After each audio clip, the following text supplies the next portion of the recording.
The rich man, the poor man, the beggar man, the thief are not different minds but simply different arrangements of the same mind. There is only God in this world. So, when you say I am, and I say I am, it's the same God, but we have arranged the structure of our mind differently. We have different concepts of self, and that's all. Not one is better because he is richer than the one who is poor. These are only different arrangements of the structure of the mind. Now, listen to it carefully. I'm not going to quote from the very first chapter of the book of James. Be doers of the word, and not hearers only. For he who is a hearer and not a doer is like a man who observes his natural face in the mirror, then goes his way and at once forgets what he is like. But he who looks into the perfect law, the law of liberty, and perseveres, he will be blessed in his doing. Now, how do I look into the law, the perfect law which sets me free, the law of liberty? I look into my mind. I'm now imprisoned. I've heard the sentence. I know exactly how long I'm supposed to serve.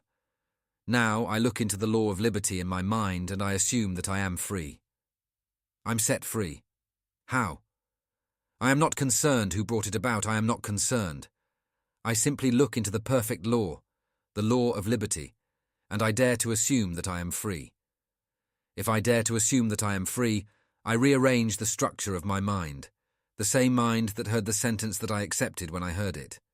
Now, I do not accept it.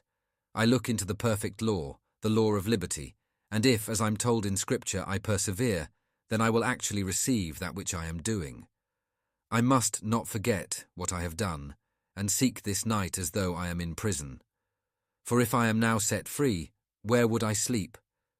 Let me know exactly where would I sleep. Well, dare to assume that I am sleeping there now. If I sleep in the assumption that I am free, I am not in jail. Even though the bars are there, I don't see them. I close my eyes against them. As Blake tells us, man's perceptions are not bounded by organs of perception. He perceives more than sense, so ever acute can discover. And so reason, or the ratio of all that we already know, is not the same that it shall be when we know more.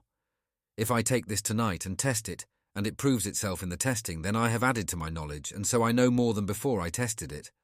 And so when I find myself up against something that seems beyond solution, I have found something that can solve it. All I have to do is rearrange the structure of my mind. So I dare to assume that I am the man that I would be and sleep as though I am. That's the rearrangement of that structure of the mind. I'm the same being. I'm Neville. I know exactly those that I knew before, but now I know them differently. I know them now as a freed man. But I must not be ahead of what I heard in Scripture. I must be a doer. I must do it. So, be not a hearer only. Be a doer in the full sense of the word, so that I actually do it and persist. The word is persevere in Scripture, the first chapter, the 22nd to the 25th verses of the Epistle of James. So I will simply do it until tomorrow. I am confronted with the obvious facts of life, that I am still imprisoned. It still doesn't matter. I did it. I am doing it, and I will continue to do it until that which I have done is perfectly externalized within my world.